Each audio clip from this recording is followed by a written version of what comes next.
Arnaud Deschamps, merci de recevoir Mediatico chez vous, dans votre bureau chez Nespresso France. Avec grand plaisir. Alors, quel est aujourd'hui le métier central de Nespresso? Est-ce que vous faites du café? Est-ce que vous êtes fabricant de machines? Est-ce que vous êtes un pro du marketing avec des stars comme Georges Clooney ou Jean Dujardin? On est vraiment une entreprise de café. Nous, ce qu'on veut, c'est procurer à nos consommateurs, qu'on appelle les membres du club Nespresso, un café exceptionnel. Et toute l'entreprise, en fait, est dédiée à ça, quoi. Notre vocation, c'est d'améliorer la qualité du café. On pense que le meilleur café n'a pas été inventé. Et en fait, on a décidé qu'on allait intégrer l'ensemble de la chaîne de valeur. On a un modèle d'intégration verticale de chaîne de valeur, puisqu'on voulait tout maîtriser, de la cerise de café, donc on fait pousser le café, jusqu'à maîtriser la distribution, parce qu'on distribue nos produits nous-mêmes, en fait. Donc, et évidemment, on maîtrise aussi les machines. Donc, on est à la fois très en amont, on a 300 agronomes qui vivent avec les fermiers, pour les aider à améliorer la qualité du café. Et puis en aval, on a énormément de personnes dans les boutiques, dans la relation client, pour faire voyager nos clients, pour leur transmettre notre passion du café, leur expliquer aussi ce qui se passe en amont de cette chaîne de valeur. Qu'est-ce qui fait un bon café, Arnaud Deschamps? Énormément de choses. Alors, si on parle vraiment de la partie producteur de café, un bon café, c'est des bonnes variétés botaniques en interaction avec les bons sols, les terroirs, exactement comme pour le vin. Il faut impérativement que les écosystèmes permettent de révéler, de faire pousser le café dans les meilleures conditions. Ça, c'est extrêmement important. On ne peut pas faire pousser un bon café dans un écosystème dégradé. Et puis après, c'est l'humain, c'est le nez, le maître de chez, le caféologue, qui lui va créer ses assemblages et puis faire en sorte que qu'on puisse avoir les meilleures torréfactions avec les meilleures provenances. Et puis ensuite, nous, grâce à de la technologie, on est capable de reproduire le rêve du nez, en fait, dans un produit qu'on va pouvoir vendre à grande échelle. Est-ce qu'un café bio est un meilleur café et est-ce que vous vendez du café bio? Non, alors, on ne vend pas du café bio encore pour l'instant, mais en revanche, tout le travail qu'on fait en amont avec les fermiers, il vise à aller vers ça. C'est-à-dire qu'aujourd'hui, on est vraiment sur ce qu'on appelle une agriculture en transition. On aide les caféiculteurs en leur faisant sur place des analyses de sol, en leur disant attention, vous mettez trop d'intrants. On essaie aussi de les conseiller sur l'utilisation, le type d'intrants qu'ils vont utiliser pour avoir vraiment des intrants naturels. On essaie vraiment de les aider à en avoir de moins en moins. Et pour deux raisons. D'abord parce qu'il faut faire attention aux écosystèmes. La deuxième raison, c'est que ça coûte cher aussi aux fermiers. Donc moins on met d'intrants et plus ils gagnent leur vie. Et plus ils gagnent leur vie, plus ils continuent à planter du café et plus ils ont envie de transmettre leur ferme à leurs enfants. Donc on a vraiment ce double bénéfice. Donc l'idée pour nous, c'est de faire en sorte qu'à terme, on utilise évidemment plus du tout d'ailleurs d'intrants, en fait. Et vous irez à ce moment-là chercher un label bio? Pourquoi pas? Alors après, c'est toujours pareil. On pourrait faire un label bio parce que c'est pas très compliqué de dire on va avoir quelques fermes ou avoir une origine en bio. Et alors mais pourquoi vous ne le faites pas? Parce que ce qu'on essaie, nous, c'est de regarder ça au global. Ce qu'on veut, c'est que le changement qu'on veut amener dans la production du café, on veut qu'il soit au global du travail qu'on fait avec l'ensemble des pays. On ne veut pas avoir une démarche dans une ferme et puis après dire ça suffit. L'idée, c'est de faire évoluer l'ensemble du monde de café. Aujourd'hui, on travaille avec 70 000 fermes. Et on les connaît tous, on connaît tous les fermiers par leur nom et leur prénom. Donc c'est cet ensemble de fermiers qu'on veut aider, en fait. Et pas simplement dire on va traiter qu'un petit bout. Et il y a un autre enjeu sanitaire et de qualité du café que vous vendez aujourd'hui, c'est celui de la capsule. Vous emballez votre café dans des capsules qui sont en aluminium. Certains disent que l'aluminium serait cancérigène. Qu'est-ce que vous avez à répondre à ça? Alors, sur l'aluminium, en fait, il n'y a aucun contact entre l'aluminium de la capsule et le café. Alors, je veux dire, tous les ans, on a énormément de gens qui font des analyses sans qu'on leur demande, pour essayer de voir s'il y a de l'aluminium qui provient de la capsule dans le café Nespresso. Il n'y en a pas, et on a ça dans tous les pays. Et voilà, donc il y a de l'aluminium dans le café Nespresso, mais l'aluminium qui est dans le café Nespresso, c'est celui qui est dans le sol.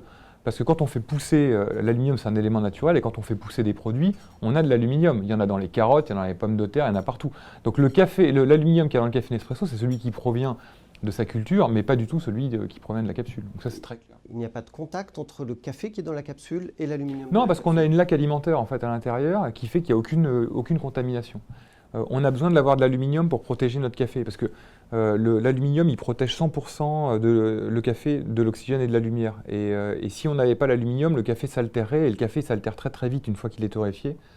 Et puis ça ne sert à rien de faire tous ces efforts avec les fermiers, ces efforts avec nos nez, avec nos caféiculteurs, pour finalement avoir un produit qui serait dégradé. Enfin, ça peut paraître un peu bizarre, mais pour nous, avoir du café en contact avec l'oxygène et la lumière, c'est comme si Château Margaux, ils stockaient leurs bouteilles sans bouchon, quoi. Enfin, ça nous paraît inconcevable.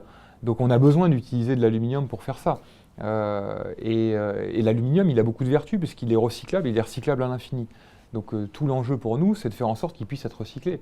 Et quand on recycle de l'aluminium, en plus, quand on utilise de l'aluminium recyclé, on économise 95% de l'énergie qu'il faudrait pour faire de l'aluminium de première fusion. Donc on veut vraiment rentrer dans ce modèle d'économie circulaire. On n'a pas trouvé de meilleur matériau aujourd'hui que l'aluminium, ni d'un point de vue environnemental, ni d'un point de vue de la préservation de la qualité du café. Alors parlons du recyclage. Quels sont vos objectifs en termes de recyclage de ces capsules d'aluminium?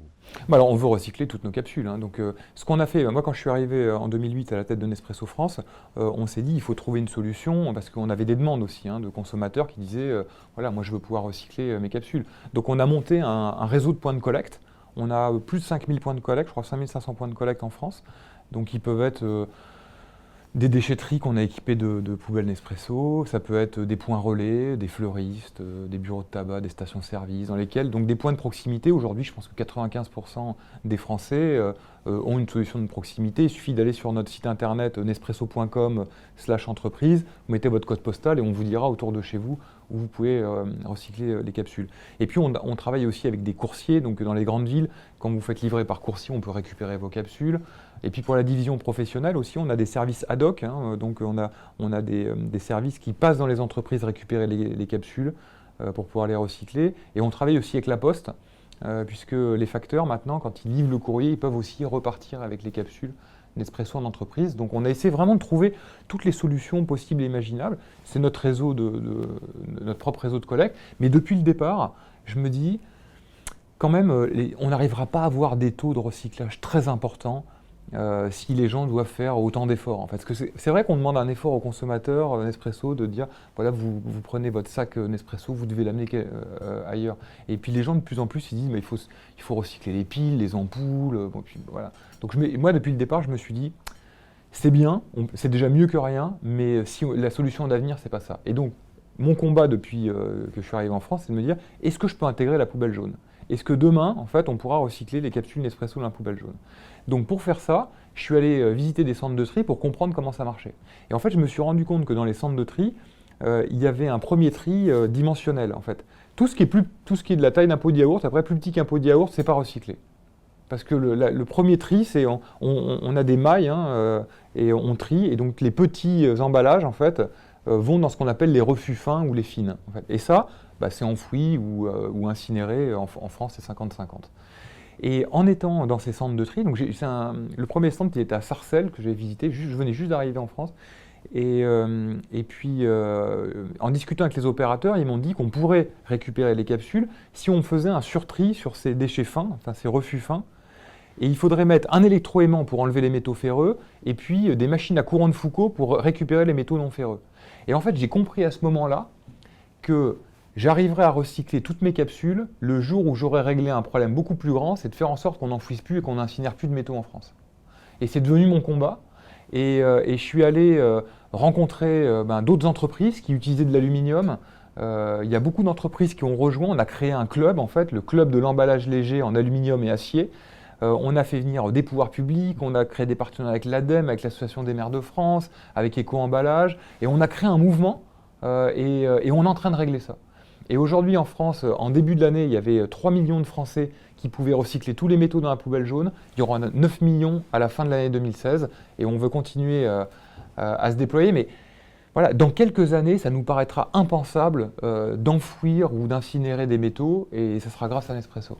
Donc on peut jeter ces capsules Nespresso usagées dans le bac de poubelle avec un couvercle jaune. Ouais.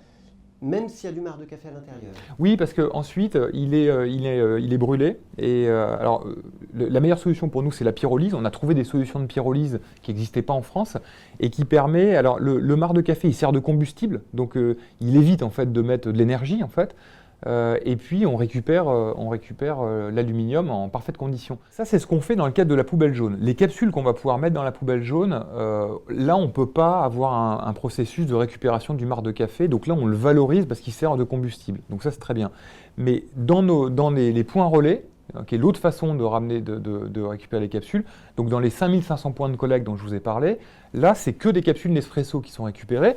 Et là, on les massifie, on les récupère en fait. Et là, on sépare l'aluminium du marc de café. L'aluminium, alors au départ, on le refond, mais au départ, on le revendait à des refondeurs d'aluminium. Ensuite, on a commencé à en faire des flancs de machines, parce que sur certaines machines Nespresso, on a des flancs d'aluminium. Et puis maintenant, on arrive à faire des capsules avec des capsules. Donc ça, c'est tout nouveau et on est très fiers de ça. Et puis, le marc de café, on peut en faire soit du combustible, donc on peut faire des bûchettes ou des allumes barbecue. On peut en faire évidemment de l'engrais. Mais on l'utilise aussi dans des bassins filtrants, c'est-à-dire qu'on dépollue des eaux en fait avec ça. Par exemple, comme notre centre il est à Rungis, à côté il y a Orly, et quand on dégivre des avions, par exemple, on utilise de l'eau avec du glycol. Et en fait, cette eau avec le glycol, on le récupère, on les met dans des bassins filtrants, on fait pousser des plantes avec des marcs de café, et en fait, on dépollue les eaux. Donc il y a plein d'usages possibles, et on explore tout ce qu'on peut explorer. On voit à quel point le principe de l'économie circulaire est important chez Nespresso. Et quand on parle de responsabilité sociale de l'entreprise, au regard de l'enjeu climatique notamment, on sait que certaines entreprises essayent de compenser leur empreinte carbone. Est-ce que vous le faites? Alors oui, et on compense 100% notre impact carbone. Donc, et on fait ça à travers un programme qui est un programme d'agroforesterie. Parce que la compensation carbone dans les entreprises, souvent, donc on utilisait du carbone, évidemment, on en générait.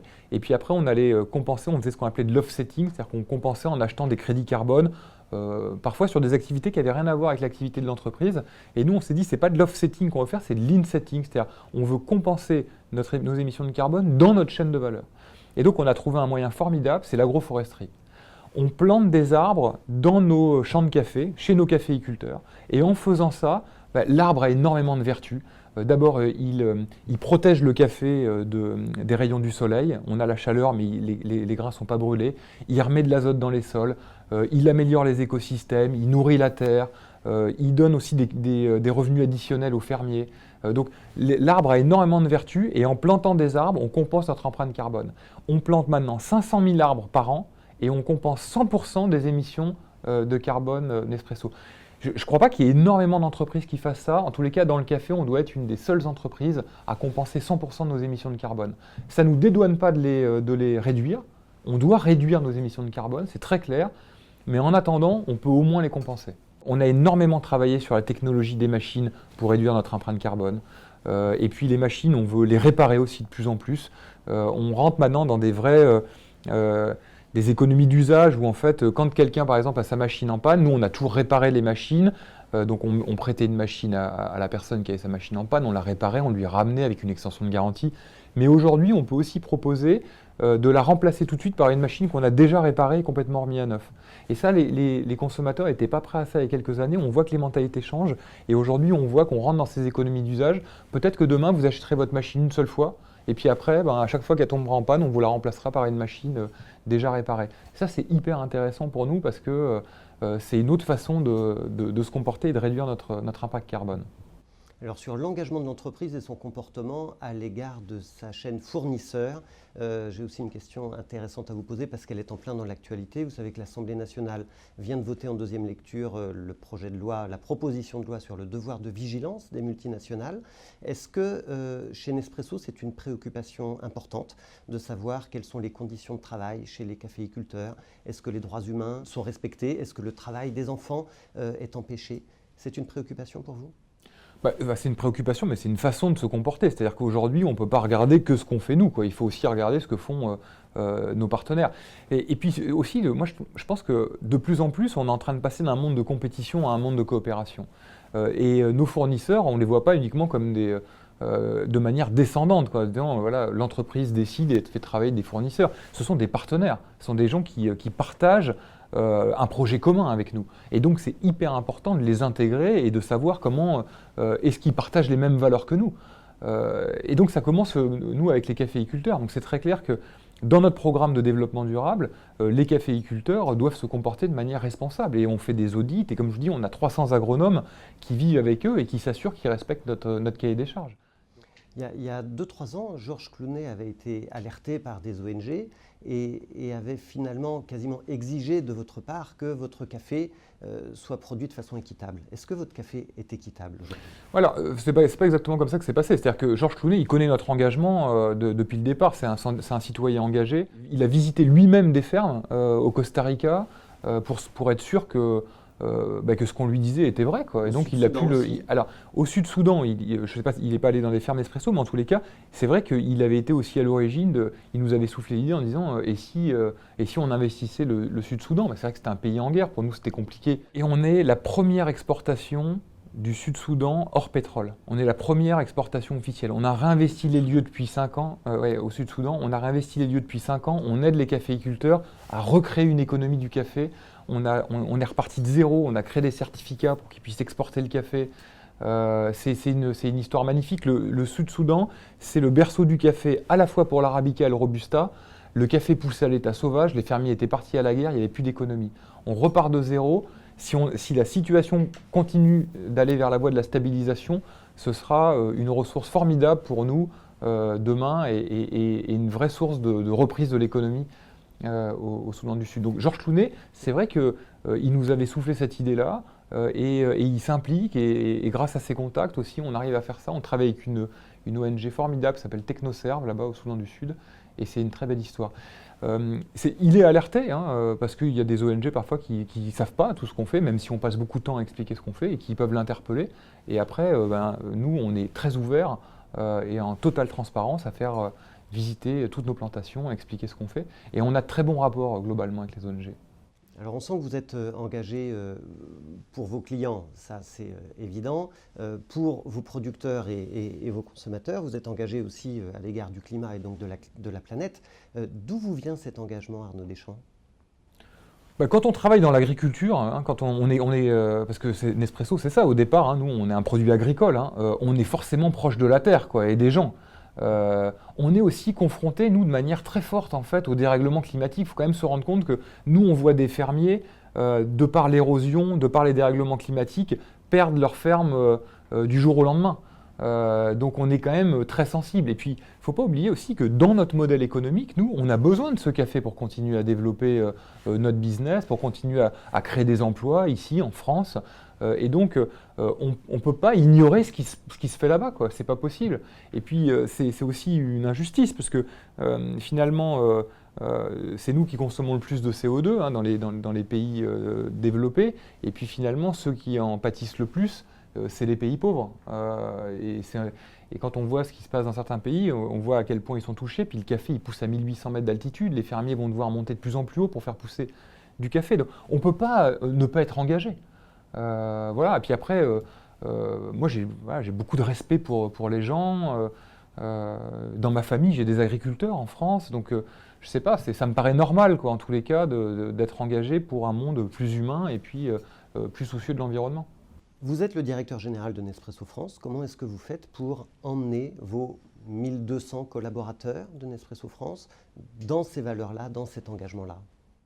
On échange beaucoup, c'est-à-dire qu'on partage nos convictions, on se rencontre, on a énormément de plateformes de communication, et puis c'est une aventure collective, quoi. Donc, d'ailleurs, c'est intéressant parce qu'on recrute beaucoup de gens, et les derniers qui sont recrutés, on les avait interrogés en leur disant pourquoi vous venez travailler ici, et il y a une partie des gens qui ont dit on vient travailler chez Nespresso pour leur engagement en matière de développement durable.